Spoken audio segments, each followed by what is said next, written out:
Durante a Segunda Guerra Mundial, poderosos estimulantes químicos deram aos soldados alemães uma espécie de super-resistência, o que lhes deu uma certa vantagem ao longo das batalhas. Mas aquilo que era uma forte arma acabou se tornando a ruína do exército de Hitler. Sejam bem-vindos! No vídeo de hoje vou te contar como as drogas mudaram o rumo da Segunda Guerra Mundial. Então eu já conto com teu like para ajudar o vídeo chegar a mais pessoas. Agora, sem mais demora, vamos para a história.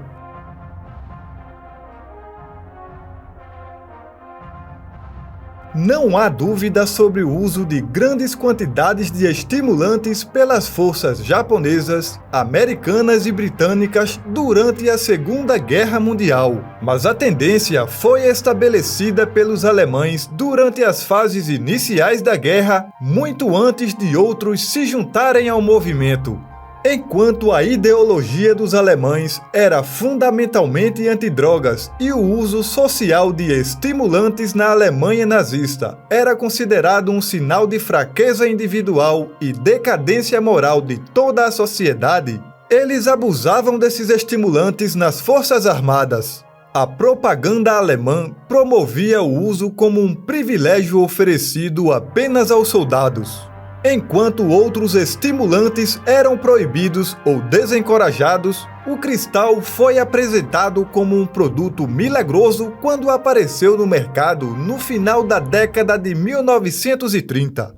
A pílula tinha uma conexão com o slogan do governo "Despertai a Alemanha", pois energizava e aumentava a confiança dos soldados. Enquanto outras drogas como álcool ou heroína eram tidas como uma forma de escape, os estimulantes eram úteis como hiperalerta.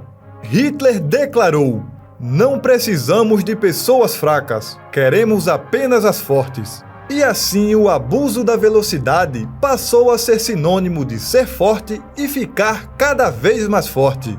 Nas Olimpíadas de Berlim, em 1936, os atletas americanos competiram com alto desempenho usando estimulantes. O químico alemão Friedrich Rausch sabia que os americanos estavam usando benzedrina para doping durante as Olimpíadas de 36. A benzedrina também foi usada pelas Forças Armadas dos Estados Unidos durante a Segunda Guerra Mundial, especialmente pelos pilotos da Força Aérea para permanecer no ar por mais horas. A descoberta da velocidade americana levou Friedrich a pesquisar o estimulante e ele conseguiu sintetizar o amplificador de desempenho. No inverno de 1937, Friedrich estava trabalhando para Temmeler-Werke, uma empresa farmacêutica com sede em Berlim. Ela criou um composto químico mais eficiente que o estimulante usado pelos americanos e o chamou de Pervitin.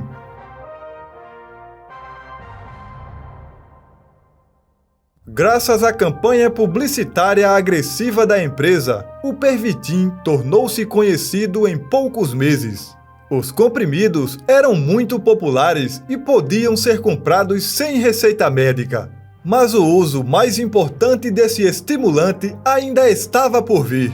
De 1939 a 1945, o exército alemão surpreendeu a Europa com sua Blitzkrieg, uma tática de guerra em todas as frentes de batalha.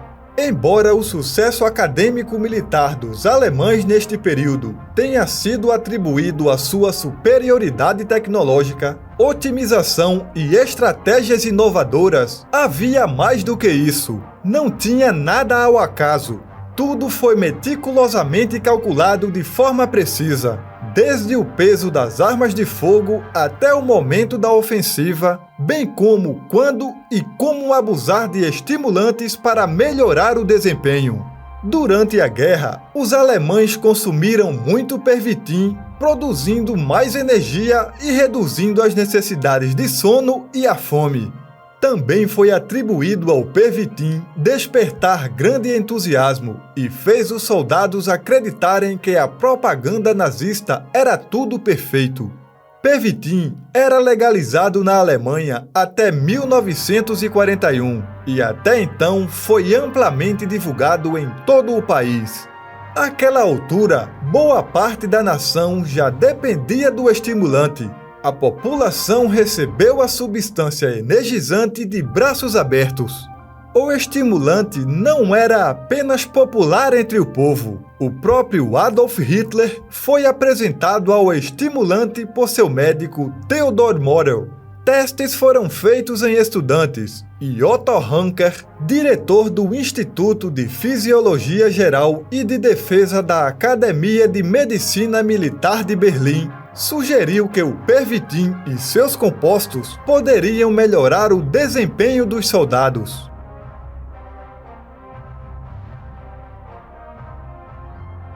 Após a pesquisa realizada sob a liderança de Otto Ranker, o Pervitin foi introduzido nas alimentações diárias dos soldados nazistas e deveria ser consumido até 2 vezes ao dia.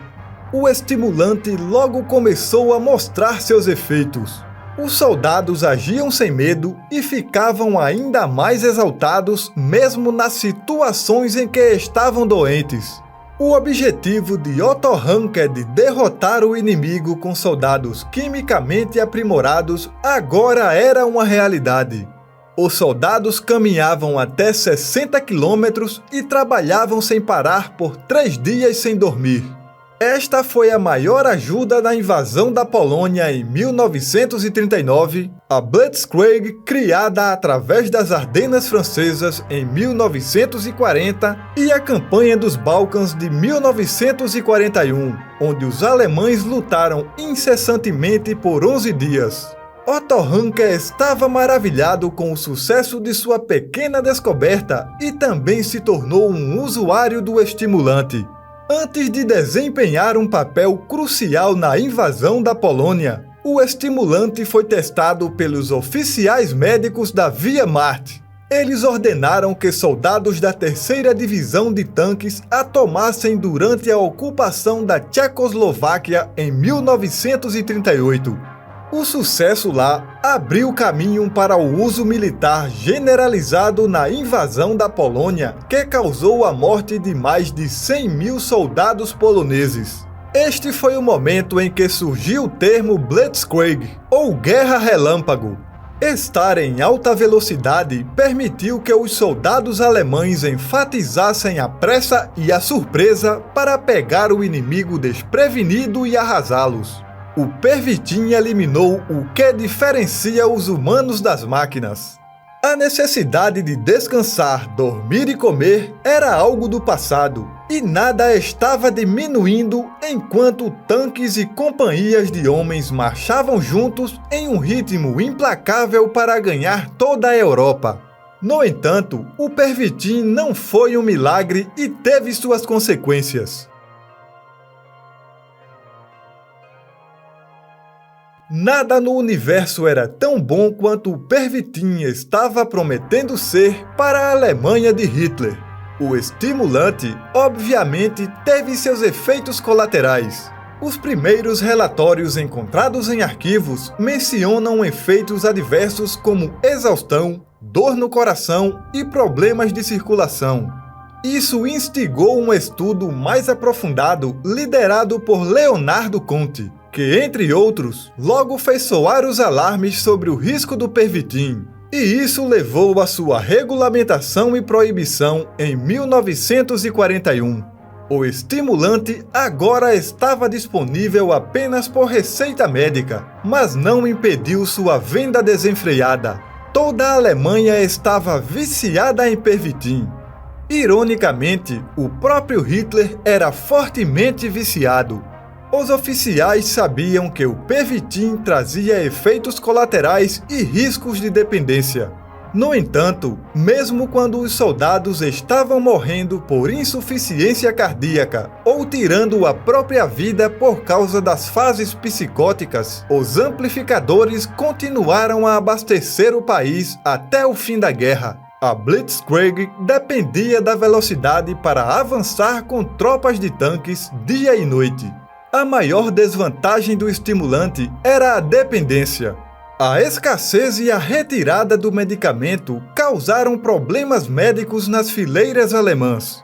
Os sintomas incluíam náuseas, alucinações, ansiedade, depressão e diminuição das capacidades cognitivas que eram desenfreadas nos campos alemães. Theodor Morell, que ironicamente introduziu Hitler ao estimulante, revelou durante os interrogatórios como o próprio vício de Hitler em Pervitin levou às más decisões estratégicas, resultando na vitória dos aliados na Normandia e finalmente mais tarde na queda do poder.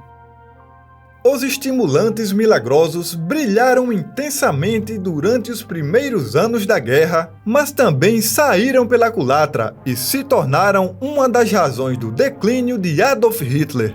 Eu fico por aqui e te peço para deixar o like e se inscrever no canal para receber os próximos vídeos. Nos vemos na próxima história!